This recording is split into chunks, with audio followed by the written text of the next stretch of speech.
ஓம் விக்னேஸ்வரா போற்றி, ஓம் நவக்கரநர்களை போற்றி. மகர ராசி நேயர்களுக்கு வணக்கம். மகர ராசிக்கு இந்த பிரபஞ்சம் நல்லா இருக்குது, நல்ல உதவியில் செய்கிறது காத்துக்கிட்டு இருக்கு. பிரபஞ்சத்தின் சக்தி மகர ராசிக்கு ஏதுவாக இருக்குது. பஞ்சபூதங்களும் மகர ராசிக்கு துணை பண்ணலாம்னு ரெடியாக இருக்குது. மகர ராசிக்கு நல்ல விதமாக பார்க்கப்படுகிறது. ஆத்மகாரகன் சூரியன் நல்ல நிலைமையில் இருக்கிறாரு, அடுத்தடுத்து நல்ல நிலைக்கு போகிறாரு. சூரியன் ஆகாதவனாக இருந்தாலுமே ஒரு அசிரியரை கொடுக்குறாரு. அசிரியர் அப்படின்னா உருவமற்ற குரல்னு அர்த்தம். ஒரு குரல் வருது, ஒரு வாக்கு வருது, அது தெய்வ வாக்காக கூட எடுத்துக்கலாம். அந்த தெய்வ வாக்கு உருவமற்ற நிலையில் வரும். அதை தான் அசிரியர் அப்படிங்கிறோம். பொதுவாக அசிரியர்னாலே வானத்திலேருந்து தான் வரும். வானம்னாலே சூரியன் தான், சரியா? ஏன்னா வானத்தில் நம்ம நிமிர்ந்து பார்த்தாலே டக்குன்னு தெரியவர் சூரியன் தான். ஸோ அந்த சூரிய பகவான் வாயிலாக அந்த அசிரியர் வாக்கு நல்ல விதமாக பார்க்கப்படுகிறது. சூரியனுக்கும் மகரத்துக்கும் என்ன சார் சம்பந்தம் அப்படின்னா, சூரியன் சிவனுடைய அம்சம். சிவனைத்தான் சூரியனை கும்பிட்டுருக்குறாங்க. இப்போயும் அப்படித்தான், சரியா? சிவன் செந்தளிர் மேனியன், அதாவது சிவனே நெருப்பு தான், நெருப்பாக தான் இருக்கிறாரு. அதுபோல் சூரியனும் நெருப்புக்கோள் தான். சூரியன்கிட்ட இருந்தால் எல்லாமே வந்திருக்கு பிரபஞ்சத்துக்கு. அதுபோல் ஆதிசிவன்கிட்ட இருந்தால் எல்லாமே அமைஞ்சிருக்கு. ரைட் நேயர்களே, அப்பேற்பட்ட சூரியனை மகர ராசிக்கு அஷ்டமாதிபதி தான், 8 குடைவன் தான், ஆகாத கிரகம்தான். சூரியனை சூரியன் அம்சமாக இருக்கிற சிவனை, அதாவது சூரியனுக்கு கடவுளாக இருக்கிறவர் சிவன். சிவனை கும்பிட்டாலே சூரியனை சம்மந்தப்பட்ட காரியங்கள் நல்லபடியாக நடக்கும். மகர ராசிக்கு பிரச்சனை இருக்காது. அதனால் மகர ராசினியர்கள் தங்களுடைய கஷ்டம் தீர்றதுக்கு, பிரச்சனை தீர்றதுக்கு சிவ வழிபாடு ரொம்ப முக்கியம். சிவனுக்கு கும்பிடும்போது சிவனுக்கு ஆகாத சில பொருட்கள்லாம் இருக்குது. அந்த பொருட்களை வச்சு நம்ம பூஜை புனஸ்காரம் பண்ணக்கூடாது. அதை பற்றி தான் ஒன் பை ஒன்றா பார்க்க போகிறோம். பொறுமையாக பாருங்கள். நம்ம சேனலை லைக் பண்ணுங்கள். லைக் தான் ரொம்ப முக்கியம் நேயர்களே. சப்ஸ்கிரைப் பண்ணாமல் சப்ஸ்கிரைப் பண்ணுங்கள், லைக் பண்ணுங்கள். வீடியோ பார்க்குற அனைவரும் லைக் பண்ணுங்கள். நீங்கள் லைக் பண்ணி எங்களுக்கு கிரெடிட் கொடுத்தீங்கன்னா எங்களுக்கு யூஸ்ஃபுல்லாக இருக்கும். தொடர்ந்து வீடியோ போடுவோம். நிறைய நேர்கள் ஜனன ஜாதகம் தனிப்பட்ட முறையில் செக் பண்ணுறாங்க, கமெண்ட் பாக்ஸில் கேட்குறாங்க. நான் எல்லாத்துக்கும் பதில் சொல்லிட்டு தான் இருக்கிறேன். எல்லா ராசிக்குமே 12 ராசிக்குமே ரொம்ப மெனக்கொடுறோம். எங்கள் டீம் நல்லா வேலை பார்க்குது. தொடர்ந்து தகவல்களை சொல்கிறோம். இப்போ சூரியன் உச்சமாக இருக்கிறாரு. 4/5/2025 அக்னி நட்சத்திரம், சரியா? 28ஆம் தேதி வரைக்கும் அக்னி நட்சத்திரம் தான். மே 28 வரைக்கும். அவர் பரணி 3ஆம் பாதத்துலேருந்து கார்த்திகை 2ஆம் பாதம் போகிற வரைக்கும் ஒரு அந்த பரணி டு கார்த்திகை கிடைக்கணும். கார்த்திகை தாண்டி ரிஷபத்தில் கார்த்திகை நட்சத்திரம் தாண்டி அவர் ரோகிணி போகிற வரைக்கும் அக்னி நட்சத்திரம் இருக்கும். ஓகே, இப்போ அந்த அக்னி நட்சத்திரங்க சூரியனை மையப்படுத்தி தான் நடக்குது. இந்த காலகட்டத்தில் சிவ பூஜையை நீங்கள் நல்லபடியாக பண்ணிட்டீங்கன்னா உங்களுக்கு நல்லாயிருக்கும். சூரியன் தன் வீட்டுக்கு 9ஆம் இடத்துல இருக்கிறார், மறையாமல் இருக்கிறாரு. சூரியன் மகர ராசிக்கு இப்படிப்பட்ட பலன்கள்லாம் கொடுப்பார் சார் அப்படின்னு ஒரு ரவுண்டு சொல்லிடுறேன். அதுபோல் பூஜை புனஸ்காரத்தையும் சொல்கிறேன். உங்களுக்கு அதிர்ஷ்ட நம்பர்கள், அதிர்ஷ்ட திசை, இது மாதிரி சில அமானுஷத்தையும் சொல்கிறேன் நான். அதாவது ராசிக்கு பொதுவாக இந்த நம்பர்கள் உங்களுக்கு பயன்படும். மகர ராசியில் பிறந்துட்டாலே இந்த 2 நம்பர்கள் நான் சொல்கிற நம்பர்கள் உங்களுக்கு வாழ்நாள் முழுக்க யோகத்தை கொடுக்கும். சரி நேயர்களே, இதெல்லாம் இந்த இறைவனுடைய வாக்காக, அசிரியர் வாக்காகவே நீங்கள் எடுத்துக்கலாம். ஏன்னா சூரியனை மையப்படுத்தி இந்த வீடியோ போடப்படுகிறது. ஆத்மகாரகன் சூரிய பகவான் இப்போ 4ஆம் இடத்துல இருக்கிறாரு. ராசிக்கு 4ஆம் இடத்துல ஒரு கேந்திரத்தில் அரப்பாவர் இருக்கலாம். நல்ல விதமாக தான் பார்க்கப்படுகிறது. அதுபோக அவர் அடுத்தடுத்து 5ஆம் இடம் 6ஆம் இடம் போகிறாரு. ஆனி மாதம் வரைக்கும் நல்ல பலன்களை கொடுப்பார். சரியா நேரில் இன்றைக்கி சித்திரை 22 தான். ஸோ இந்த 2 மாதத்துக்கு குறைவில்லாமல் 2 மாதத்துக்கு சூரியன் நல்ல பலன்களை கொடுப்பார். ஆளுமை அதிகாரத்தோடு இருப்பீங்க, தன்னம்பிக்கை இருக்கும், எதுலேயும் ஒரு தெளிவு இருக்கும், குடும்ப பாரம்பரியம் இருக்கும், குடும்பத்தில் இணக்கமாக இருப்பீங்க, தகப்பனுடைய உறவுமுறை நல்லா இருக்கும். அதே மாதிரி அரசியல் அரசாங்க விஷயங்கள்லாம் மிகச்சிறப்பாக பார்க்கப்படுகிறது. நல்ல விதமாக தான் இருக்கும். சூரியன் தன் வீட்டுக்கு எப்படி சார் பலன்களை கொடுக்குறாரு அப்படின்னு பார்த்தோம்னா, உங்கள் வீட்டுக்கு 8 கூடியவன் ராசிக்கு 8ஆம் இடத்துல இருக்கிறதுனால, 8ஆம் இடம் சம்மந்தப்படுறதுனால பொதுவாக மகர ராசினியர்கள் வெளிநாடு, வெளி மாநிலம், வெளிநாட்டு தொடர்பில் சக்ஸஸ் ஆகணும்னா சிவனை கும்பிடுங்க, சூரிய நமஸ்காரம் டெய்லி பண்ணுங்கள். அடுத்து குடும்ப வாழ்க்கைக்கு அவர் வேண்டியவராக தான் இருக்கிறாரு. ஸோ குடும்பம் திருமணம் ஆன பின்னாடி குடும்ப வாழ்க்கை, பர்டிகுலராக திருமணத்துக்கு பின்னாடி குடும்ப வாழ்க்கையில் நல்லா சக்ஸஸ் ஆகணும் அப்படின்னா சூரிய வழிபாடு பண்ணணும், சூரிய நமஸ்காரம் பண்ணணும், சிவ வழிபாடும் பண்ணணும். சரியா? பொதுவாக மகர ராசினியர்கள் தினமும் சூரிய நமஸ்காரம் பண்ணுறது தேக ஆரோக்கியத்துக்கு நல்லது, நோய் நொடிலாம் அண்டாது. அடுத்து குடும்ப வாழ்க்கைக்கும் சரி, கையில் பணப்புழக்கத்துக்கும் சரி நல்ல விதமாக பார்க்கப்படுகிறது சூரிய வழிபாடு. சூரியன் அதை கொடுப்பாரு. அதுபோல் மகர ராசியில் ஆரம்ப கல்வி படிக்கிற மாணவர்கள் படிப்பு சரியாக வரலைன்னா சூரிய நமஸ்காரம் பண்ணுங்கள். அதுபோக வந்து பேச்சில் நயம் இல்லை, பேச்சு சுத்தமாக இல்லை, நம்ம பேசுகிறத மற்றவங்க கேட்க மாட்டேங்கிறாங்க, என் பேச்சுக்கு எப்போயுமே எதிர்ப்பு இருக்குது சார், என் பேச்சை எவனுமே காது கொடுத்து கேட்க மாட்டேங்கிறாங்க அப்படின்னு நினைக்கிறவங்க சூரிய நமஸ்காரம் பண்ணுங்கள், மிகச்சிறப்பாக பார்க்கப்படுகிறது. அடுத்து தைரிய வீரிய காரிய வெற்றி.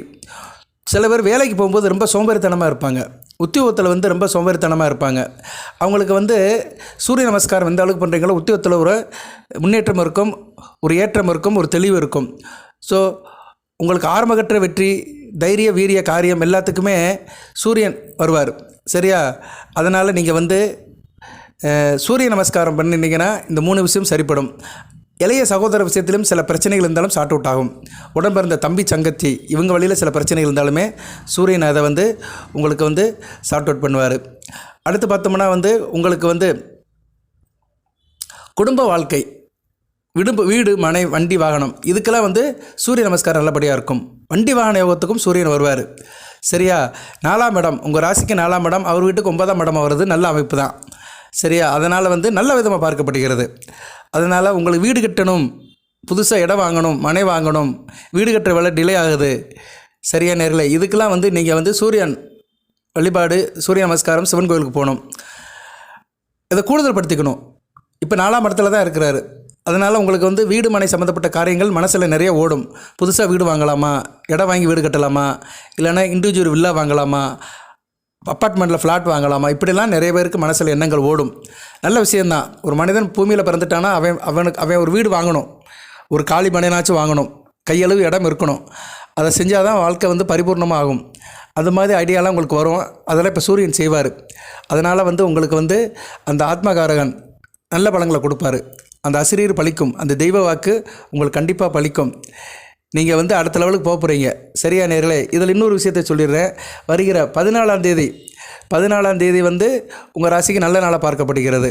14/5/2025 ராசிக்கு 11ஆம் இடத்துல சந்திரன் வர்றாரு, குரு பார்வைக்கு வராரு. அதாவது குரு பயிற்சிக்கு முதல் நாள் 11ஆம் இடத்துல சந்திரன் வந்து அனுச நட்சத்திரத்தில் ஏறாரு. இப்போ உங்கள் ராசிநாதன் சனி பகவான் தங்கப்பாதம் எடுத்திருக்கிறாரு. தங்கப்பாதம்னா என்னென்னா 4 பாதம் இருக்குது. ஒரு கிரகத்துக்கு வந்து ஒரு நட்சத்திரத்தில் வந்து 4 பாதம் இருக்குது. தங்கப்பாதம், வெள்ளிப்பாதம், தாமிரப்பாதம், இரும்பு பாதம். அதில் தங்கப்பாதம் பொற்பாதம் எடுத்திருக்கிறாரு. நல்ல விசேஷம்தான். சரியா? சூரியன் வர்க்கம் எடுக்கிறது நல்ல அமைப்பு தான். உத்திரட்டாதி 1ஆம் பாதம். ஸோ சூரியன் வந்து இப்போ உங்களுக்கு வந்து இன்றியமையாத கிரகமாக இருக்கிறாரு. அடுத்து வருகிற 12/6/2025 வரைக்கும். அதுக்கு பின்னாடி சனி பகவான் வந்து வக்கர நிலை அடைஞ்சிடுவார், பின்னோக்கி வருவார். சரியா? அதனால் 12/6/2025 வரைக்கும் சூரியனுடைய அணுக்கரம் உங்களுக்கு ரொம்ப முக்கியமாக பார்க்கப்படுகிறது. சூரியன் வந்து உங்களுக்கு வேண்டியவராக இருப்பார். உங்கள் ராசிநாதன் கூட சம்மந்தப்படுறதுனால உங்களை விட்டு பிரிய மாட்டார். அதனால் நீங்கள் சூரிய வழிபாடு அதிகப்படுத்திக்கோங்க. சிவன் கோயிலுக்கு போய் சிவனுடைய வழிபாடு அதிகப்படுத்திக்கோங்க. குறிப்பாக திங்கட்கிழமை உங்களுக்கு நல்ல நாளாக பார்க்கப்படுகிறது. திங்கட்கிழமை. சரியா? அதுபோக சிவராத்திரி, பிரதோஷம், சிவன் சம்பந்தப்பட்ட நாட்கள்லாம் உங்களுக்கு மிகச்சிறப்பாக பார்க்கப்படுகிறது. திருவாதிரை நட்சத்திரம், சிவனுக்கு வேண்டிய நட்சத்திரம் திருவாதிரை நட்சத்திரம். ஸோ சிவன் சம்மந்தப்பட்ட அந்த நட்சத்திரங்கள், திதிகள், பூஜை புனஸ்காரங்கள், அந்த நாட்கள்லாம் வந்து உங்களுக்கு வந்து இப்போ மகர ராசிக்கு ரொம்ப வரப்பிரசாதம் உள்ள நாட்களாக பார்க்கப்படுகிறது. இந்த நாட்கள் அன்றைக்கி நீங்கள் பூஜை புனஸ்காரத்தை செஞ்சிட்டிங்கன்னா கண்டிப்பாக நீங்கள் பணக்காரன் ஆவீங்க. சரியா நேரில்? இது அந்த அசிரியரோட வாக்கு. நீங்கள் பணக்காரனாக ஆகுறதுக்கு, பணக்காரன்னு சொல்ல முடியாது, பணம் தான் ஒரு மனிதன் பெரிய மனுஷன் ஆகும் சொல்ல முடியாது. உங்கள் எண்ணங்கள் நிறைவேறும். இப்போ நீங்கள் ஒரு நல்ல வண்டி வாங்கணும்னு நினைக்கிறீங்க. ஒரு 25 வயசு பையனுக்கு என்ன ஆசை இருக்கும்னா, எனக்கு நல்லா பிடிச்ச மாடலில் ஒரு வண்டி வாங்கணும், பைக் வாங்கணும்னா வாங்கலாம். ஏன்னா 4ஆம் இடத்துல சூரியன் இருக்கிறாரு. 4ஆம் இடம் வண்டி வாகனத்தை குறிக்கும், வாங்கலாம். ஒருத்தங்களுக்கு திருமண அமைப்பு நடக்கணும் அப்படின்னா அதையும் செய்யலாம். 7ஆம் இடத்துல செவ்வாய் இருந்தாலுமே சூரியன் அதுக்கு வந்து நல்ல ஒரு வழியை கொடுப்பார். சரியா நேர்களே? ஸோ திருமண வாய்ப்பு, குடும்பத்தில் இருக்கிற காரியங்கள், நினைத்த காரியங்கள் நிறைவேறணும்னா, உங்கள் சக்திக்கு உட்பட்டு நிறைவேறணும்னா சூரிய வழிபாடு மிகச்சிறப்பாக பார்க்கப்படுகிறது. சூரியன் சனி பகவான் பொற்பாதம் ஏறுறாரு. அதுபோக சனி பகவான் சாரத்தில் சந்திரன் வர்றாரு. இன்றைக்கி வர்றாரு சார் அப்படின்னா 14ஆம் தேதி 14/5/2025 சித்திரை 31 புதன்கிழமை. பொண்ணு கிடைச்சாலும் புதன் கிடைக்காது, நல்ல கிழமையாக பார்க்கப்படுகிறது. அன்றைக்கி ஒரு சின்ன பூஜையை வேணால் பண்ணிடுங்க. சரியா? நான் சில பூஜை புனஸ்காரமாக சொல்லுவேன். அது சில பேருக்கு கொஞ்சம் போர் அடிக்கலாம். என்னடா இந்த ஆள் எடுத்துக்கிட்டெல்லாம் பூஜை பண்ணுங்க அப்படின்னா, நீங்கள் கோயில் குளத்துக்கெல்லாம் போகிறதெல்லாம் ஒரு பக்கம் இருந்தாலுமே வீட்டில் பூஜை பண்ணுங்கள். குறிப்பாக தாய்மார்கள் இது சிரத்தை எடுத்து செய்யுங்க. நீங்கள் செஞ்சிட்டிங்கன்னா உங்கள் குடும்பம் நல்லாயிருக்கும், கணவன் நல்லா இருப்பார், குழந்தை குட்டி நல்லாயிருக்கும். காலையில் 6 to 8க்குள்ளே நீங்கள் இந்த பூஜையை பண்ணிடுங்க. வீட்டில் வந்து சிவன் படத்தை வச்சு பூஜை பண்ணிடுங்க. ஏன்னா அன்றைக்கி சந்திரன் குரு பார்வைக்கு வராரு, செவ்வாய்க்கு வந்து கோணமாக இருக்கிறாரு, சுக்கிரனுக்கும் கோணமாக இருக்கிறாரு. உங்கள் ராசிக்கு வேண்டிய கிரகங்கள் 2 முக்கியமான கிரகங்கள் 5-10 கூடிய சுக்கிரனுக்கும் 4-11 கூடிய செவ்வாய்க்கும் சந்திரன் கோணத்தில் வராரு. சந்திரன் வந்து விருச்சிகத்தில் நீசமானாலுமே நீசபங்கம் அடைவார், பரிவர்த்தனை யோகத்தில் இருக்கிறாரு, நல்ல விதமாக பார்க்கப்படுகிறது. குரு பார்வையில் இருக்கிறாரு, கஜகேசரி யோகம், சரியா, குருச்சந்திர யோகம். ஸோ இப்படி பலதரப்பட்ட யோகங்கள் ராசிக்கு 14ஆம் இடம் லாபஸ்தானத்தில் இருக்கிறதுனால 14/5/2025 சித்திரை 31 புதன்கிழமை காலையில் 6 to 8 ஒரு பூஜை பண்ணிடுங்க. கரெக்டாக 7:15 பண்ணிடுங்க. ஒன்றும் செய்ய வேண்டாம். சிவன் படத்தை எடுத்து, சிவன் படம் தனியாக சில வீட்டில் இருக்கலாம், சில வீட்டில் குடும்பத்தோடு இருப்பார், சிவசக்தியோடு இருப்பார், செய்யலாம். ஏன்னா சந்திரனும் சக்தி வடிவமானவன் தானே, ஒன்றும் பிரச்சனை கிடையாது. சந்திரனாலே சக்தி தான். அதனால் சிவசக்தி படத்தை வச்சு கும்பிடுங்க, நல்ல விதமாக பார்க்கப்படுகிறது. பூஜை பண்ணிடுங்க. அந்த பூஜை புனஸ்காரம் எப்படி பண்ணணும்னு நான் பின்னாடி சொல்கிறேன். சரியா நேர்களே, பொறுமையாக கேளுங்க, ஸ்கிப் பண்ணிடாதீங்க. நான் வீடியோவில் வந்து ராசிக்கு பலன்களும் சொல்கிறேன், ஒரு கிரகத்தோடைய முக்கியமான அம்சங்களையும் சொல்கிறேன், அந்த கிரகத்தோடைய இம்பார்ட்டன்ஸ் பாயிண்ட்ஸையும் சொல்கிறேன். அதுபோக வந்து உங்களுக்கு வந்து அந்த இப்போ ப்ரெசென்ட் எதை செஞ்சால் நீங்கள் அடுத்த லெவலுக்கு போகலாம், காரிய சித்தியாகும், காரிய அனுகூலமாகும், உங்கள் பிரச்சனை தீரும், ப்ரெசென்ட்டுக்கு என்ன ரெமெடி அதையும் சொல்கிறேன். பொறுமையாக கேளுங்க, சரியா. ஒரு வீடியோவில் கண்டிப்பாக நான் ஒரு 30 நிமிஷத்துக்கிட்ட பேசினேன்னா ஒரு 10 நிமிஷம் உங்களுக்கு சாலிடாக பழிக்கும், அது சாலிடாக நிற்கும். அந்த 10 நிமிஷம் சொல்கிற கருத்துக்கள், தகவல்கள் வந்து உங்களுக்கு ப்ரெசென்ட் வந்து சாதகமாக இருக்கும், சரியா. அது வந்து உங்களுக்கு சரியான ஒரு வழியை காட்டும். நிறைய பேருக்கு வந்து நிறைய பிரச்சனை இருக்குது, எல்லாத்தையும் சொல்லி முடியாது. சொல்லில் வருவது பாதி, நெஞ்சில் தூங்கி கிடப்பது மீதி. சில பேர் சொல்லுவாங்க, சில பேர் சொல்லாமலே மனசுக்குள்ளே வச்சுட்டு போயிட்டுருப்பாங்க. அவங்க எல்லாத்துக்குமே சொல்கிறேன், இந்தந்த நேரத்தில் இதை செஞ்சிட்டிங்கன்னா கண்டிப்பாக நீங்கள் ஒரு நல்ல நிலைமை வந்துடலாம். சரியா நேர்களே, காசு பணம்லாம் தேவையில்லை, மனம்தான். மனம் இருந்தால் மார்க்கம் உண்டு. வீட்டில் ஒரு சின்ன பூஜையை பண்ணிவிட்டு சிவனேன்னு உங்கள் காரியத்தை பண்ணுங்கள், நல்ல விதமாக இருக்கும். அந்த அசிரியர் வாக்கு அப்படியே பழிக்கும், பணம் கிடைக்கும், வேண்டியது நடக்கும், பொருளாதார நிலை முன்னேறும், வியாபாரம், தொழில், உத்தியோகம் நல்லபடியாக இருக்கும். சரி நேர்களே, அடுத்த பலனை சொல்கிறேன் நான். சூரியன் இப்போ வந்து உங்களை ஆதிபத்திய விஷயத்தை சொல்லிகிட்டு இருந்தேன். ஸோ 4ஆம் இடத்துக்கும் நல்ல பலன்கள் செய்வார், 5ஆம் இடத்துக்கு வந்து நல்ல அமைப்பு தான் கொடுப்பாரு, சரியா. 5ஆம் இடம் பிள்ளைகளால் ஒரு காரியம் நடக்கணும், அதுக்கு வந்து சூரியன் வழிபாடு மிகச்சிறப்பு. நிறைய பேருக்கு மகர ராசியில் பிள்ளைகள் இருக்கும், ஆனால் பிள்ளைகளால் பிரயோஜனம் இருக்காது. என் பிள்ளை எனக்கு உதவிலையே, என் பிள்ளை ஒரு நல்ல காரியம் பண்ண மாட்டேங்கானே, வீட்டை கவனிக்க மாட்டேங்கிறானே, வீட்டு பொறுப்பே வரலையே அப்படின்னு கவலைப்படுறவங்க சூரிய நமஸ்காரம் பண்ணுங்கள். அது ஒவ்வொருத்தருக்குமே ஒவ்வொன்று இருக்குதுங்க. ஒவ்வொரு கிரகமே ஒவ்வொரு மனிதனுக்கும் ஒவ்வொரு விதமான பலன்களை கொடுக்கும். இப்போ உங்கள் குழந்தைகள் வந்து உங்களுக்கு நல்ல காரியம் பண்ணணும் அப்படின்னா நீங்கள் சூரிய வழிபாடு தான் பண்ணணும். மகர ராசியில் இப்போ உங்களுக்கு ஒரு 25 வயசில் ஒரு பையன் இருக்கிறான், காலேஜ் முடிச்சுட்டு ஊரை சுற்றிட்டு இருக்கிறான், ஒரு வேலையை பார்க்க மாட்டேங்கிறான், அம்மா அப்பா பேச்சா கேட்க மாட்டேங்கிறான் அப்படின்னா நீங்கள் சூரிய நமஸ்காரம் பண்ணுங்கள், சிவ வழிபாடு பண்ணுங்கள், கண்டிப்பாக கேட்க ஆரம்பிச்சிருவார், சரியா. அதுபோக உங்கள் குழந்தைகள் வழியில் நல்ல ஒரு ஏற்றம், உங்கள் குழந்தைகளுக்கு வேலை கிடைக்கணும், என் பிள்ளைக்கு வேலை இல்லையே, நல்ல வேலை கிடைக்கலையே அப்படின்னு நினைக்கிறவங்க சூரிய வழிபாடு பண்ணுங்கள். எந்த அளவுக்கு சூரிய வழிபாடு பண்ணுறீங்களோ அந்த அளவுக்கு குழந்தைகளுக்கு அரசு வேலை கிடைக்கும், அரசு சம்பந்தப்பட்ட வேலைகள் கிடைக்கும், ஒரு ஆளுமை அதிகாரத்தோடு இருக்கும். அதுபோக வந்து அதிர்ஷ்டம் கை கொடுக்கும், குலதெய்வத்தோட அருள் கிடைக்கும். ஸோ இப்படி பலவிதமான பலன்களை வந்து சூரியன் வந்து உங்களுக்கு கொடுக்குறாரு. அடுத்து வந்து உத்தியோகம், மகர ராசியில் உத்தியோகம் பார்க்குறவங்களுக்கு லாபம் வரணும், இன்க்ரிமெண்ட் இருக்கணும், போனஸ் வரணும், டிரான்ஸ்ஃபர் கிடைக்கணும், ப்ரொமோஷன் கிடைக்கணும். இப்படி உத்தியோகத்தில் ஒவ்வொருத்தருக்கும் ஒரு அபிலாஷைகள் இருக்கும். அரசு உத்தியோகம் வந்தாலும் சரி, தனியார் உத்தியோகம் வந்தாலும் சரி, அதிலெல்லாம் நல்லபடியாக லாபம் சம்பாதிக்கணும்னா நீங்கள் வந்து கண்டிப்பாக சூரிய நமஸ்காரம் பண்ணணும். அடுத்து வந்து திருமண உறவில் வந்து பிரிவு வருது சார், மனைவிக்கு எனக்கு பிரச்சனை, கான்ட்ராவர்சன், ஈகோ பிரச்சனை, புரிதலே இல்லை, அம்மா வீட்டுக்கு போயிட்டா, இல்லைனா புருஷன் வீட்டு பக்கமே வர மாட்டேங்கிறான், என் புருஷனை ஏற எடுத்து பார்க்க மாட்டேங்கிறான், கணவன் மனைவி பிரச்சனை, புருஷனுக்கும் பிள்ளைகளுக்கும் பிரச்சனை, படுத்தா தூக்கம் வர மாட்டேங்கி, அயன சேன போக சரியில்லை, கணவனுக்கும் எனக்கும் வந்து நல்ல ஒரு தாம்பத்தியம் இல்லை, பரிபூர்ணமாக சுகத்தை அணிவிக்க முடியல, இப்படி நிறைய பிரச்சனைகள் இருக்கும், வெளியே சொல்ல முடியாத பிரச்சனைகள்லாம் இருக்கும். அதுக்கெல்லாம் வந்து சூரிய நமஸ்காரம் பண்ணிகிட்டே இருந்தீங்கன்னா அந்த பிரச்சனைகள்லாம் சீக்கிரம் தீர்ந்து போயிடும், சரியா. அடுத்து வந்து ஆயுள், தேக ஆரோக்கியத்துக்கு வந்து சூரிய நமஸ்காரம் தான். அட்டமாதிபதி ஆயிலை கொடுக்குறவன்னு அவன் தான், சரியா. அதனால் எந்த அளவுக்கு சூரிய நமஸ்காரம் பண்ணுறீங்களோ அந்த அளவுக்கு மிகச்சிறப்பாக பார்க்கப்படுகிறது. ஆண்கள் காலையில் குளிச்சுட்டு துண்டை கட்டிட்டு, சரியா, தலையை தோட்டிட்டு துண்டை கட்டிக்கிட்டு கரெக்டாக ஒரு 7 to 8 சூரிய நமஸ்காரம் பண்ணிடுங்க. அந்த இலை வெயில் படுற மாதிரி ஒரு 5 நிமிஷம் சூரியனுடைய நாமத்தை சொல்லுங்கள், மிகச்சிறப்பாக பார்க்கப்படுகிறது. ஓம் சூரிய பவனை போற்றி, சிவனம்சம் பொருந்தவனே போற்றி, சிவனே போற்றி, சூரிய நாராயணா போற்றி, அருக்கனே போற்றி, ரவியே போற்றி, ஆதித்தனே போற்றி, கார்த்திகை நட்சத்திரக்குரியவனே போற்றி, உத்தர நட்சத்திரக்குரியவனே போற்றி, உத்திராட நட்சத்திரக்குரியவனே போற்றி, வெய்யவனே போற்றி, பகலவனே போற்றி, உதயனே போற்றி, மார்த்தாண்டனே போற்றி, நவக்கர தலைவனே போற்றி, வெற்றிக்கு ஒருவனே போற்றி, பிதிர்காரகனே போற்றி, என் தகப்பனே போற்றி, மூதியர்களே போற்றி, சிம்மராசியில் ஆட்சி செய்வனே போற்றி, மேசராசியில் உச்சமடைவனே போற்றி, கலிவத்தை காப்பவனே போற்றி, பேரருளே போற்றி, பிரபஞ்சமே போற்றி, ஒளியே போற்றி, சுபிச்சமே போற்றி, ஓங்கார பொருளே போற்றி, ஒளிமயமானவனே போற்றி, எங்கும் நிறைந்தவனே போற்றி, எதிரிகளை வெல்பவனே போற்றி, ஈவு இரக்கம் கருணை காருண்யம் தருவனே போற்றி, காருண்ய மூர்த்தியே போற்றி, கருணை கடவுளே போற்றி, கர்ணனின் தகப்பனே போற்றி, பருதியே போற்றி, பதுமனே போற்றி, விக்கிரமனே போற்றி, ஆதித்தனே போற்றி, பகலவனே போற்றி, சூரிய பவனே போற்றி, பாஸ்கரனே போற்றி. இப்படி நீங்கள் அவர் நாமத்தை சொல்லுங்கள். இது போக சூரியனோட காயத்ரி மந்திரம் நிறையா இருக்குது. நான் எனக்கு தெரிஞ்சதை சொல்கிறேன். நான் இதெல்லாம் டெய்லி கும்பிடுவேன். சரியா? நான் தினமும் சூரிய நமஸ்காரம் பண்ணும்போது இந்த மந்திரத்தை டெய்லி சொல்கிறேன். நான் மகர ராசி உத்திராட நட்சத்திரம் தான் டெய்லி கும்பிட்றேன். ஏன்னா நட்சத்திரத்துக்கு சூரியன் தான் நட்சத்திர காரகன், நட்சத்திர அதிபதி. எந்த அளவுக்கு நான் அவனை நினைக்கிறேனோ அந்த அளவுக்கு அவர் என்னை நினைப்பார். சரியா? பிரைட் ஒளி. ஒரு மனிதனுக்கு ஒளி தான் வேணும். ஒளி இருக்கிற இடத்துல எதுவுமே இருக்காது, எல்லாம் ஓடி போயிடும். சரியா? அந்த பிரபஞ்சத்துக்கே ஒளியை கொடுக்குறவன் சூரிய பகவான். அந்த சூரிய ஒளி, சூரிய பிரகாசம் மகர ராசி மக்களுக்கு முழுமையாக கிடைக்கணும். அதனால தான் சொல்கிறேன், ஆத்ம பலம் கூடும். அந்த அசிரீர் வாக்கு உங்களுக்கு சத்தியமாக பலிக்கும்.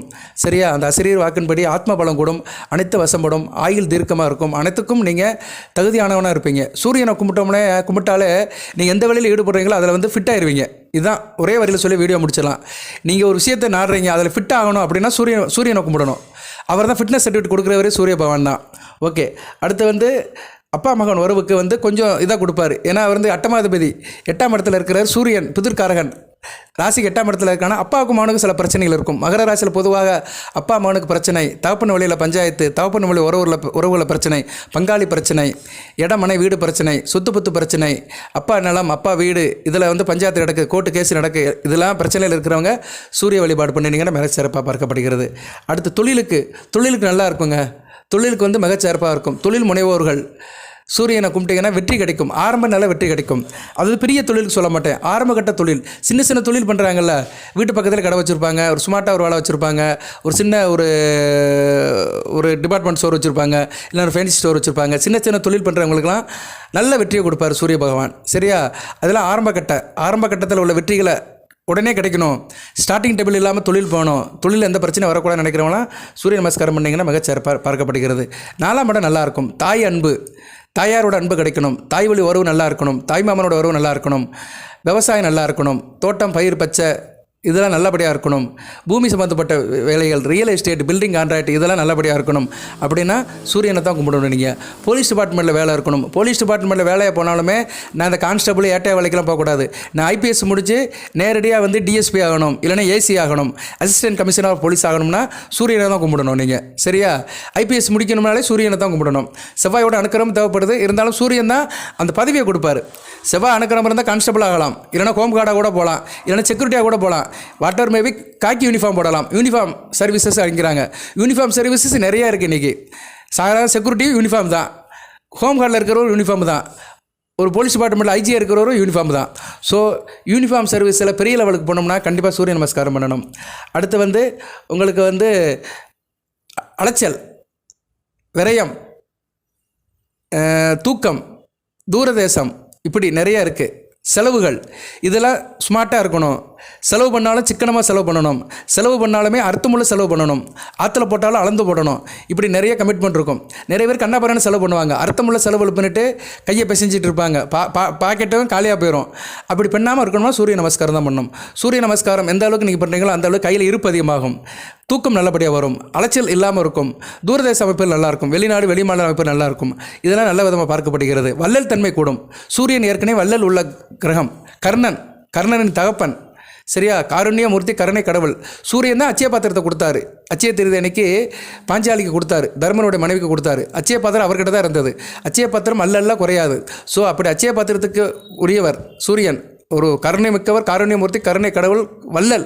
சூரியனை பொதுவாக கும்பிட்டாலே உங்கள்கிட்ட பண பிரச்சனை இருக்காதுங்க. உடனே கமெண்ட் பாக்ஸில் போட்டுறாதீங்க, சார் நான் டெய்லி சூரியனை கும்பிட்றேன் கையில் 10 பைசா இல்லைன்னு. அதெல்லாம் எக்ஸ்பெஷலி கேஸ் இருக்கும். அவனுக்கு சூரியன் கட்டு போயிருப்பார். சூரியன் நல்ல நிலைமையில் இருக்கணும். ஜனன ஜாதத்தில் நல்ல நிலைமையில் இருக்கணும். வாட் எவர் மேபி இப்போ இல்லைன்னா பின்னாடி என்னாச்சும் கிடைக்கும். நம்பிக்கையோடு செய்யணும். உடனே எதுவுமே கிடைக்காது. சரியா? அரச மரத்தை சுற்றிட்டு உடனே அடிவத்தை தடவி பார்த்தாலாம் ஒரு பொண்ணு. அதாவது பிள்ளை பக்கம்னு அரச மரத்தை சுற்ற சொன்னாங்களாம், உடனே ஒரு சுற்றிட்டு அடிவத்தை தடவி பார்த்தாலாம் கனமாக இருக்கான்னு. அதெல்லாம் வராது. இன்றைக்குமே நம்பிக்கையோடு நீடித்து செய்யணும். எந்த ஒரு காரியத்தை நம்பிக்கையோடு நீடித்து செய்கிறவங்களோ அதான் நல்லாயிருக்கும். ஒரு பையன் படிக்க போகிறான் ஸ்கூலில், ஃபஸ்ட் கிளாஸ் படிக்க போகிறான், உடனே அவனுக்கு வந்து சர்டிஃபிகேட் கொடுக்குறாங்க, இது கொடுக்குறாங்களா, பெர்ஃபார்மன்ஸ் கொடுக்குறாங்க? இல்லை. அவன் 1ஆவது வகுப்பு 2ஆவது வகுப்பு 10ஆவது வகுப்பு படித்து SSLC முடிக்கும் போது தான் அவனுக்கு ரெகக்னேஷன் கிடைக்குது. 10th மார்க்கை வச்சு தான் அவனை வந்து மதிக்கிறாங்க, ஒரு மாணவன் மதிக்கிறாங்க. அவனுக்கு இந்த சொசைட்டியில் மதிப்பு இருக்குது. 7ஆவதுல என்ன மார்க் எடுத்த, 8ஆவதுல என்ன மார்க் எடுத்தான்னு கேட்குறாங்க, 10th தான் கேட்குறாங்க. ஸோ ஒரு மாணவன் தன் படிப்பை நிலைநிறுத்துறதுக்கே வந்து 10 வருஷமாக போக வேண்டியதாக இருக்குது. 10 வருஷம் வாழ்க்கையில் வந்து முக்கியமான அவன் இப்போ 10%. அவன் ஒரு 70 வயசுக்கு வாழ்கிறானா, 1/7 வந்து அவன் படிப்பு 10ஆம் கிளாஸ் வரைக்கும் படிக்கும்போது அவனுடைய அந்த பெர்ஃபார்மன்ஸ் எப்படி இருக்குது, அந்த மொத்தம் 1ஆம் வகுப்புலேருந்து 10ஆம் வரைக்கும் படிக்கும்போது அவன் 10ஆம் கிளாஸில் எவ்வளோ மார்க் எடுக்கிறான். Secondary school living certificate SSLC.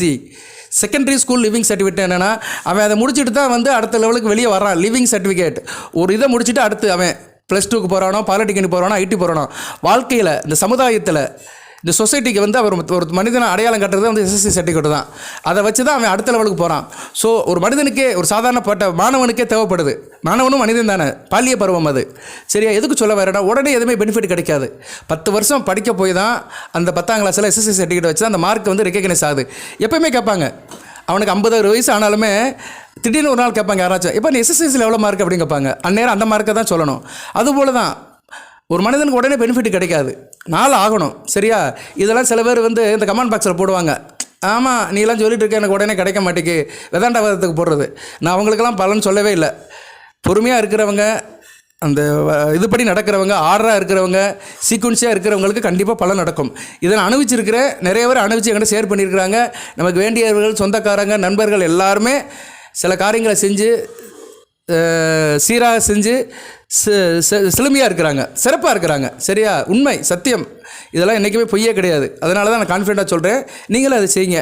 So சூரிய நமஸ்காரத்தை சொல்லிட்டேன், சூரியனை பற்றியும் சொல்லியிருக்கிறேன், மகர ராசிக்கு ஆதிபத்திய விஷயத்தை பற்றி சொல்லியிருக்கிறேன்.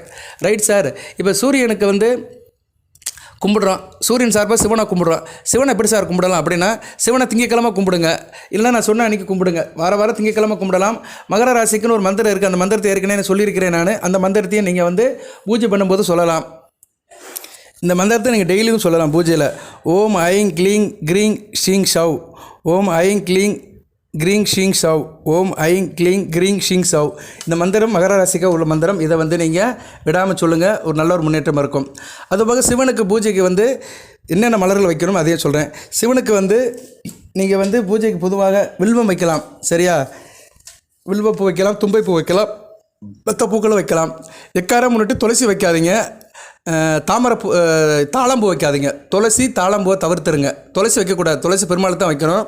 ஸோ சிவனுக்கு வைக்காத பூ வந்து ஆகாத பூ வந்து துளசி. சில பேர் கதம்பத்தை போடுவாங்க, கதம்பத்தில் துளசி கட்டியிருக்கும். துளசி கட்டின கதம்பத்தை சிவனுக்கு போடாதீங்க, மற்ற சாமிக்கு போடுங்க. சரியா? இப்போ விநாயகருக்கு போடலாம், முருகனுக்கு கூட போடக்கூடாது. முருகனும் சிவனோட மைந்தன் தான். ஸோ சிவன், முருகன் இவங்க படங்களுக்கு, விக்கிரகங்களுக்கு வந்து துளசி சம்மந்தப்பட்டதை போடக்கூடாது, சிவனுக்கு போடவே கூடாது. சரியா? இதை வந்து ஒரு முக்கியமான ஒன்றா பார்க்கப்படுகிறது. அதுபோக சிவ பூஜையில் வந்து நீங்கள் வந்து என்ன பண்ணலாம்னா, சிவநாமத்தை சொல்லுங்கள், உங்கள் ராசியோட மந்திரத்தை சொல்லுங்கள். சரியா? சிவநாமம் நிறைய இருக்குது. அதுபோக கூடுதலாக சிவனுக்கு வந்து படையலுக்கு வந்து மாம்பழம் வைக்கலாம், வாழைப்பழம் வைக்கலாம், பலாப்பழம் வைக்கலாம், முக்கனியும் வைக்கலாம் அவருக்கு. அதுபோக வந்து இளநீர் அவர் அபிஷேகத்துக்கு கொடுக்கக்கூடாது.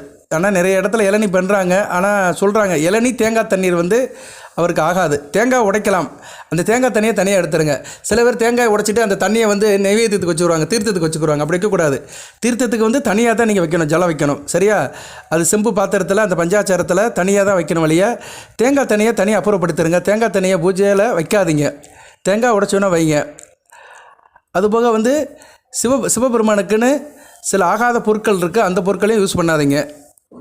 மஞ்சள் குங்குமம் இது வந்து சிவனுக்கு ஆகாது. சரியா? மஞ்சள் குங்குமம், சந்தனம் உண்டு, சந்தனம் அவருக்கு ஆகும். சந்தனத்தில் வந்து அபிஷேகம் பண்ணலாம், சந்தன காப்பு உண்டு. ஆனால் மஞ்சள் குங்குமம் மேக்சிமம் வைக்க மாட்டாங்க. சரியா? அதனால் பூஜை அறையில் நீங்கள் வந்து சிவனுக்கு பூஜை பண்ணும்போது மஞ்சள் குங்குமத்தை தவிர்க்கிறது நல்லதான். ஓகே நேர்களே, இது சிம்பிளாக தான் சொல்லியிருக்கிறேன், பெருசாலாம் ரொம்ப சொல்லலை. அதெல்லாம் கோயிலில் தான் அதெல்லாம் ஃபாலோ பண்ணுவாங்க. ஆத்மா என்னது, அது என்ன சொல்லுவாங்க, கோயிலில் பூஜை பண்ணுறாங்களா, அந்த பாரம்பரியம் ஒன்று இருக்குது, டக்குன்னு வர மாட்டேக்கு. பூஜை புனஸ்காரம் பண்ணுவாங்க. சரியா? அந்த வழி பண்ணுறவங்களுக்கு தான் அது ரொம்ப இது பண்ணுவாங்க. வீட்டில் வந்து அந்த அளவுக்கு நம்ம சாஸ்திரம் பார்க்க வேண்டியதில்லை, சடங்கு பார்க்க வேண்டிய அவசியம் இல்லை. ஆகம முறைப்படி ஆகம முறைப்படி செய்கிறவங்களுக்கு தான் அதை பார்க்கணும். நமக்கு சில வார்த்தை மறந்து போகுது. நமக்கு எல்லாம் இந்த நவக்கரங்களை பற்றியே பேசி பேசி சில நேரங்களில் தேவையான வார்த்தைகளே மறந்து போயிடுது. சரியா, நம்மளும் மனுஷன் தானே. அதனால் அந்த ஆகம முறைப்படி ஆலயங்களில் கோயிலில் வந்து செய்கிறவங்க தான் ரொம்ப ஆச்சாரமெல்லாம் பார்ப்பாங்க. வீட்டில் அந்த அளவுக்கு பெருசாக பார்க்க வேண்டியது இல்லை. வீடு வந்து ஒரு சின்ன ஒரு கூடம்தான். சரியா, ஒரு சின்ன கூடம்தான். அந்த கூடத்தில் வந்து அந்த இறைவனை வந்து குடிகொண்டு வச்சுக்கிடுவோம், நல்லபடியாக பண்ணுவோம்.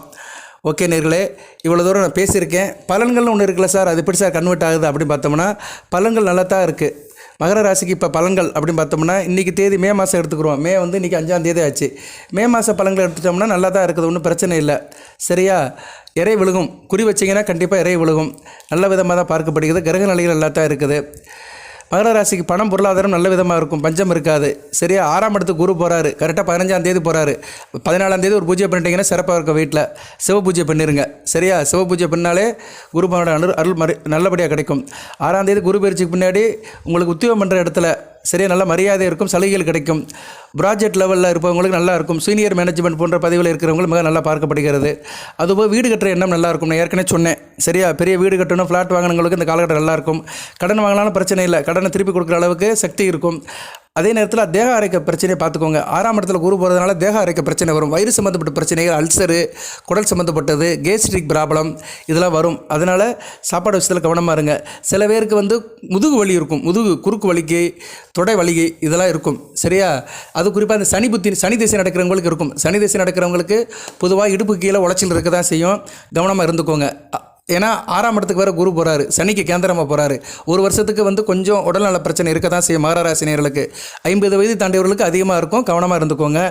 வண்டியில் போகும்போது சரி, ரோட்டில் நடக்கும்போது சரி, பாதுகாப்பாக நடங்க. சரியா, அதேமாதிரி ரொம்ப டிராஃபிக்கான இடத்துல போகும்போதெல்லாம் வயதானவர்கள் கொஞ்சம் கவனமாக போங்க. எவனாச்சும் இடிச்சிட்டு போயிடுவான். சரியா, அவன் போகிறதுக்கு போயிடுவான். இந்த காலத்தில் எல்லாம் வண்டியை வச்சுட்டு அவன் சல்லுன்னு பறக்கிறானுங்க. வயதானவரெலாம் ரோட்டில் போக முடியல. சரியா, வாக்கிங் போனோம்னா ரொம்ப கஷ்டமாக இருக்குது. அதனால் வாக்கிங் போகிறவங்களாம் பார்த்து போங்க. எங்கேனாச்சும் பார்க்கு போங்க, பீச்சுக்கு போங்க, இல்லைனா ரிமோட்டான இடத்துக்கு போங்க. சில பேர் தெருவுக்குள்ளேயும் நடப்பாங்க, பார்த்து நடங்க அதெல்லாம். சரியா, ஏன்னா 6ஆம் இடத்துல குரு 12ஆம் இடத்தை பார்க்கறதுனால தேவையில்லாமல் மருத்துவ செலவு கொண்டு வந்து விட்ருவார். கவனமாக பார்த்துக்கணும். அதே மாதிரி பிள்ளைகள் விஷயத்தில் நல்லாயிருக்கும். பிள்ளைகளால் ஒரு வருமானம் இருக்கும், நல்ல விதமாக பார்க்கப்படுகிறது.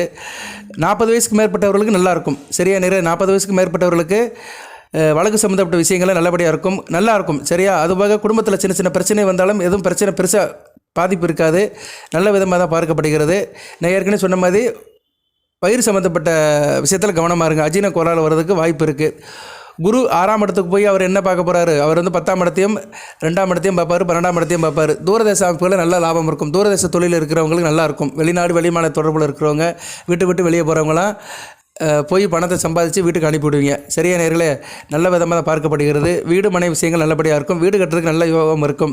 சரியா, அதே மாதிரி சில பேருக்கு தலை மூக்கில் வந்து சில பிரச்சனை இருக்கலாம். தலதோஷம் பிடிக்கிறது, இது ஆகிறது, சளி பிடிக்கிறது, இதெல்லாம் கொஞ்சம் சீக்கிரமாக வரும். இந்த காலகட்டத்தில் கவனமாக இருந்துக்கோங்க. ஏற்கனவே அக்னி நடக்குது, அக்னி நட்சத்திரம் நடக்கிறதுனால வெப்பம் அதிகமாக இருக்கும். சரியா, அதனால் வந்து அந்த வெப்பத்தினால் சில உடம்பில் வந்து சில கிளைமேட் சேஞ்ச் ஆகி ஜலதோஷம் இதெல்லாம் பிடிக்கும். கொஞ்சம் கவனமாக பார்த்துக்கோங்க. பற்கள் பிரச்சனையும் சில பேருக்கு இருக்கும். பல்லுகளில் பிரச்சனை வர்றதுக்கு வாய்ப்பு இருக்குது. சரியா நேர்களே, அதனால் பல்லை சுத்தமாக வச்சுக்கோங்க. அதுக்கு தேவையானதெல்லாம் பார்த்து வச்சுக்கோங்க. கண் பிரச்சனையும் சிலருக்கு வரும், கண் பிரச்சனையும் இருக்கும். சரியா, கண்கள்லேயும் பிரச்சனை வரும், கண்ணாடி மாத்திர சூழ்நிலை வரும். கவனமாக இருந்துக்கோங்க. பெண்கள் நல்லா இண்டிபெண்ட்டாக இருப்பீங்க. சரியா, தனக்குன்னு எந்த பிரச்சனை வந்தாலும் சமாளிச்சிருவீங்க. கணவன் விஷயத்தில் கொஞ்சம் விட்டு கொடுத்துப்பாங்க. 7ஆம் இடத்துல செவ்வாய் இருக்கிறாரு. சரியா, அனுசரித்து போனீங்கன்னா எந்த பிரச்சனையும் இல்லை. தனிப்பட்ட முறையில் நல்லா இருப்பீங்க. திட்டமிட்டு எந்த காரியத்தையும் பிடிப்பீங்க. பெண்கள் போட்டித் தேர்வில் நல்ல வெற்றி கிடைக்கும், நல்லா இருப்பீங்க. சரியா, நீட் சம்மந்தப்பட்ட எக்ஸாமில் எழுதுகிறவங்களுக்கு நல்லாயிருக்கும். பெண்களுக்கு நல்லா சைன் பண்ணுவீங்க. பெண்கள் வந்து நல்ல விதமாக பார்க்கப்படுகிறது. பெண்களுக்கு நல்லா இருக்குது. சரியா, மே 31க்கு மேலே மிகச்சிறப்பாக இருப்பீங்க. சுக்கிரன் ராசிக்கு 4ஆம் இடத்துல போயிட்டாருன்னா மிகச்சிறப்பாக இருக்கும் பெண்களுக்கு. ஸோ பெண்களுக்கு வருகின்ற காலம் வந்து நல்லா சிறப்பாக பார்க்கப்படுகிறது. நீட்டு, ஐஏஎஸ் எக்ஸாம் இது எழுதுகிறவங்களுக்கெல்லாம் இந்த காலகட்டம் நல்லாயிருக்கும், நல்ல விதமாக பார்க்கப்படுகிறது. நல்ல எஃபெக்ட் போடுங்க. இங்கே பலன்கள் ஜோதிடத்தில் இருந்தாலுமே நம்ம நல்லா படிக்கணும். சரியா, படிக்காமல் இருக்கக்கூடாது நேர்களே. செவ்வாய் ராசியை பார்க்குறாரு, அதனால் கொஞ்சம் டென்ஷன் ஆவீங்க, பதட்டப்படுவீங்க. பொறுமையாக படிங்க. படிக்கும்போது டிவியை பார்க்காதீங்க, ஃபோனை நோண்டிகிட்டு இருக்காதீங்க. படிக்கும்போது ஃபோனு டிவியெல்லாம் ஆஃப் பண்ணிடுங்க. ஒரு 1 ஹவர் படித்தாலுமே கான்சன்ட்ரேஷனோடு படிங்க. படிக்கிறத காட்டிலும் எழுதி பாருங்கள். எழுதி பார்க்குறதா ஞாபகத்தில் நிற்கும். சரியா, அதனால் இந்த நீட் எக்ஸாம் எழுதுகிறவங்க, ஐஐடி எழுதுகிறவங்க, ஐஏஎஸ் எக்ஸாம் எழுதுகிறவங்க, குரூப் 1 எக்ஸாம் எழுதுகிறவங்களுக்குலாம் இந்த காலகட்டம் நல்ல காலகட்டமாக இருக்குது.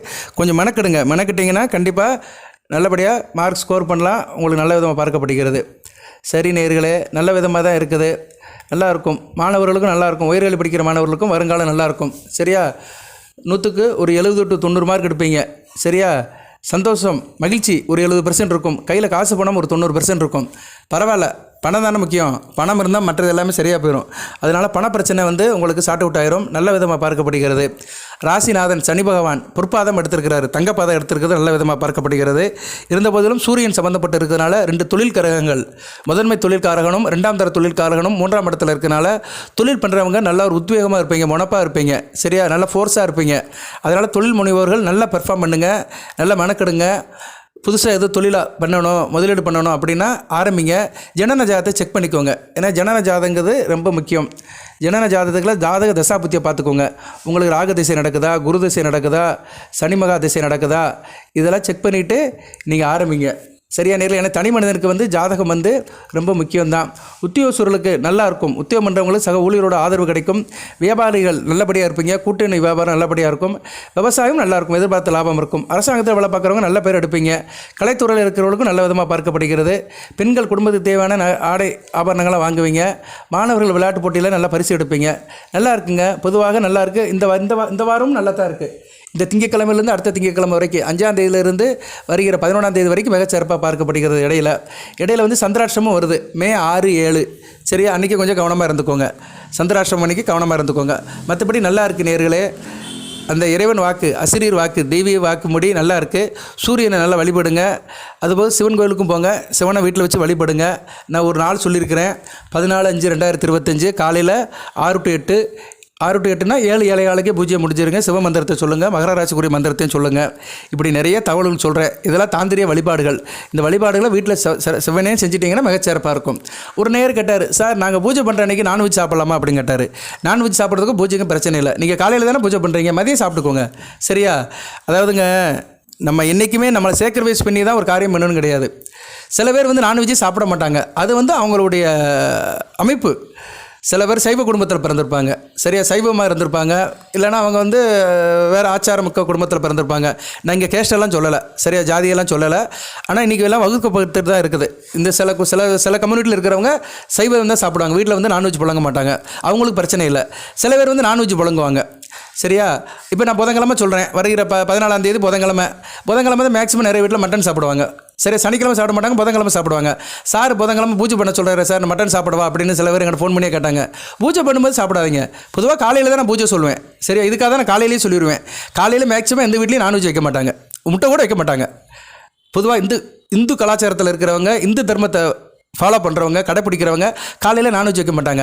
ஆனால் சில பேர் காலையில் ஆம்லேட் சாப்பிட்றவங்களாம் இருக்கான். நான் நிறைய பேரை பார்த்துருக்கேன், வீட்லேயே ஆம்லேட் போட்டுருவாங்க. அது நல்லது இல்லை. சரியா? அட்லீஸ்ட் காலையில் நம்ம அந்த காலையில் வச்சு குளிச்சுட்டு சூரிய நமஸ்காரம் பண்ணிவிட்டு பூஜை அறையில் ஒரு 1/2 மணி நேரம் சாமி கும்பிட்டுட்டு, 1/2 மணி நேரம் அதிகமாக இருந்துச்சுன்னா 10 நிமிஷம் சாமியை கும்பிட்டுட்டு மற்ற வேலை கிளம்பும்போது நம்ம நான்வெஜ்லாம் சாப்பிட வேண்டாம். சரியா? காலையில் கொஞ்சம் ஃப்ரெஷ்ஷாக இருக்கணும். நான்வெஜ் சாப்பிடாம இருக்குது நல்லது. மதியம் சாப்பிட்டுக்கோங்க. சரியா? அதனால் பூஜை பண்ணுறதா இருந்தாலும் மதியம் வீட்டில் நான்வெஜ் சாப்பிட்டுக்கோங்க. அது உங்கள் சாய்ஸ் தான். நான் அதுக்குள்ளெல்லாம் வரமாட்டேன். அதெல்லாம் அடுத்துக்கடுத்து செய்கிறதெல்லாம் உங்களுடைய இது தான். தனி மனித சுதந்திரத்தை என்றைக்கு எதுவும் பாதிக்கக்கூடாதுங்க. ஒரு தனி மனிதனுக்கு டிஸ்டர்ப் ஆகக்கூடாது. நானே சொல்லுவேன், இந்த கிரகணத்தை அன்றைக்கி ஆல்கால் எடுக்காதீங்கம்மே. அது கிரகணத்தை அன்றைக்கி தான். அன்றைக்கி சூரிய சந்திர பூமிக்கு இடையில் ஒரு ஈர்ப்பு இருக்கும். அன்றைக்கி ஆல்கால் எடுத்தோம்னா உடலுக்குள்ளே தேவையில்லாத பிரச்சனைகள் உள்ளே போயிடும். அதனால் பின்னாடி பக்க விளைவுகள் வரும். அதை தான் சொல்லுவேன் வழியா. மற்றபடி நீங்கள் ரொட்டீனாக செய்கிறதெல்லாம் செய்யுங்க. சரியா நேரில்? அதுக்காக தான் காலையில் பூஜை நேரம் சொல்லிடுவேன். கரெக்டாக 8 மணிக்குள்ள நல்ல நேரம் பார்த்து சொல்லிடுவேன். அந்நேரம் செஞ்சுட்டு உங்கள் ரொட்டீனாக செய்கிறதெல்லாம் செய்யுங்க. வாழ்த்துக்கள். எந்த பிரச்சனையும் இல்லை. நல்ல விதமாக பார்க்கப்படுகிறது. நிறைய நேரில் கேட்குறாங்க, எனக்கு சந்தோஷமாக இருக்குது. நான் சொல்கிற பூஜை புனஸ்காரம் இதெல்லாம் பார்த்துட்டு நிறைய பேர் கேட்குறாங்க. இப்போ கூட காலையில் ஒரு நேரம் கேட்டார், எனக்கு இப்போ ஃபோன் வந்துகிட்டே இருக்கு, எடுக்க முடியல. நான் இப்படி ப்ரிடிக்ஷன் கொடுக்கும்போது ஃபோன் எடுக்க மாட்டேன், சேனலில் பேசுகிறவங்க எடுக்க மாட்டேன், எங்கள் ஸ்டாஃபும் எடுக்க மாட்டாங்க. ஏன்னா நான் ஒருத்தர் தான் ஃபோன் எடுப்பேன். ஏன்னா சில பேர் எதனாச்சும் சில சந்தேகங்கள் கேட்பாங்க, அதுக்கு நான் ஃபைல் சொல்லுவேன். அதனால் எல்லா ஃபோனையும் நான் தான் அட்டன் பண்ணுவேன், இல்லைன்னா திருப்பி கூப்பிடுவேன். அதனால் நீங்கள் வாட்ஸ்அப்பில் கேளுங்க, கமெண்ட் பாக்ஸில் போடுங்க. வாட்ஸ்அப்பில் கேட்டிங்கன்னா கண்டிப்பாக நான் பதில் சொல்லிடுவேன். சரியா நேரில்? இமீடியட்டாக பதில் சொல்லுவேன். அதாவது அது அந்த கேட்குற கேள்வியை பொறுத்து இருக்குது. உங்கள் கேள்வியோடு நீங்கள் கேட்குற கேள்விக்கு டக்குன்னு அப்சர்வேஷன் இருந்துச்சுன்னா உடனே பயிர் சொல்லிடுவேன். இன்றைக்கி கூட ஒரு நேர் கேட்டார், சார் இன்றைக்கி நீங்கள் அந்த 14ஆம் தேதி பூஜை சொல்கிறீங்களா, அன்றைக்கி வாஸ்து பண்ணலாமா அப்படின்னு கேட்டார். வீட்டுக்கு நிலை வைக்கலாமா கேட்டார். அது வேறு. வீட்டுக்கு நிலை வைக்கிறது அவர் தனிப்பட்ட ஜாதகத்தை பார்க்கணும். சரியா? அது அவருடைய தனிப்பட்ட விஷயம். ஒரு தனிப்பட்ட வீட்டுக்கு நிலை வைக்கிறது தனிப்பட்டது. சரி, அதனால் பார்த்துக்கோங்க. பார்த்தீங்களா, இந்த நிலைன்னு வைக்கும்போது இன்னொரு தகவல் இருக்குது. இவ்வளோ நேரம் பேசிட்டே இந்த விஷயத்தை சொல்லவே இல்லை. உங்களுக்கு அதிர்ஷ்ட திசை அப்படின்னு பார்த்தோம்னா, அதிர்ஷ்ட திசை மேற்கு தென்கிழக்கு. மகர ராசிக்கு. இதை வந்து தனியாக தான் சொல்லணும், ஏன்னா 34 நிமிஷம் கழிச்சு யார் கேட்குறாங்களோ தெரியல. அடுத்த வருகின்ற வீடியோவில் வேணால் சொல்கிறேன் நான். சரியா நேர்களே? உங்களுக்கு அதிர்ஷ்ட திசை வந்து மேற்கு தென்கிழக்கு. இந்த திசை வந்து உங்களுக்கு எப்போயுமே ஒரு நல்ல ஒரு லாபத்தை கொடுக்கும். அதுபோல் அதிர்ஷ்ட எண்கள் 4ஆம் எண் 8ஆம் எண்.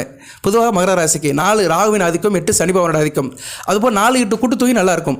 4 8 12 12ஆம் நம்பரும் நல்லாயிருக்கும். 12னா 1 2 3 குரு பகவானோட ஆதிக்கம் நல்லாயிருக்கும். ஸோ 4 8 3 இந்த நம்பர்கள் வந்து உங்களுக்கு அதிர்ஷ்ட நம்பர்களாக பொதுவாக பார்க்கப்படுகிறது. ஓகே நேர்களே, எதாக இருந்தாலும் வாட்ஸ்அப்பில் கேளுங்க, கமெண்ட் பாக்ஸில் போடுங்க, நான் கண்டிப்பாக செக் பண்ணுவேன். சரியா? இடையில கண்டிப்பாக செக் பண்ணி பலன் சொல்லுவேன். வாழ்த்துக்கள். எல்லாம் வல்ல இறைவன் மகர ராசி நேயர்களுக்கு சில சௌபாகியத்தையும் சில ஐஸ்வர்யத்தையும் சில நன்மைகளையும் கொடுப்பார். அனைத்து வளங்கள் நலங்களை பெற்று தேக ஆரோக்கியத்துடன் தீர்க்காயலுடன் நீடோடி வாழ்க, நிறைந்த வளம் பெறுக. நன்றி நேயர்களே.